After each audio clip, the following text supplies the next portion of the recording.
нас праздник. Праздник поэзии.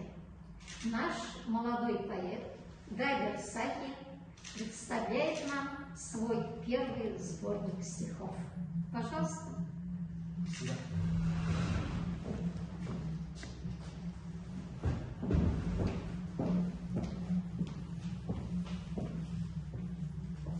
Barchaga salom do'stlar. Men bugun she'riyat kechasida o'zimning ilk qadam nomli kitobimni sizlarga taqdim etaman. Ushbu prezentatsiya orqali siz ushbu ma'lumotlarga erishishingiz mumkin. Ushbu qadam nomli kitobim quyidagi ma'lumotlardan iborat. Kitob asosan 145 sahifadan iborat bo'lib, 55 ta katta kichik bo'lgan she'rlarni o'z ichiga oladi va birinchi tiraji asosan 100 nusxadan iborat bo'lib, onlayn do'konlardan ushbu kitoblarni xarid qilish mumkin.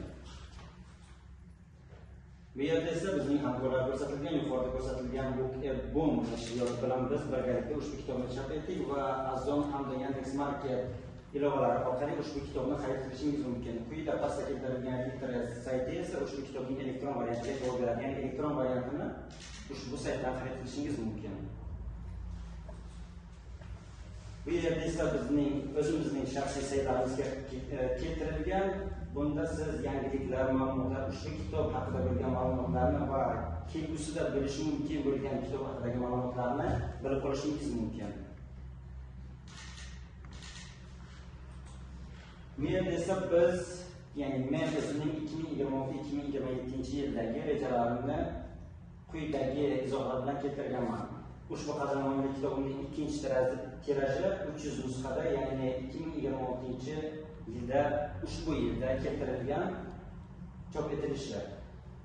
Ikkinchida ko'rsatilgan ilovada esa qadam tarjimalari rus hamda ingliz tilida 2022 yilning boshlariga rejalashtirilgan. Uchinchi ilovada yangi hozir jarayonda ketayotgan kitobimni chop etish vaqti 26-yil, ushbu yilning oxirlariga rejalashtirilgan. Biror bir takliflar yoki tanqidlar bo'lsa, marhamat. Va shu bilan kichik prezentatsiya o'z nihoyasiga yetdi. Savollar bo'lsa, nimaga kitobning nomi? Nimaga kitobning nomi Qadam?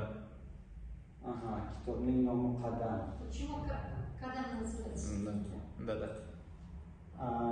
Bilamizki, har bir inson o'z birinchi qadamlarini, birinchi ishini ilk qadamlari bilan boshlaydi va mening ushbu kitobim, ya'ni Qadam nomli kitobim she'riyat olamiga o'zining ilk qadami bo'ladi. Ushbu kitobimni Qadam deb nomlaganman.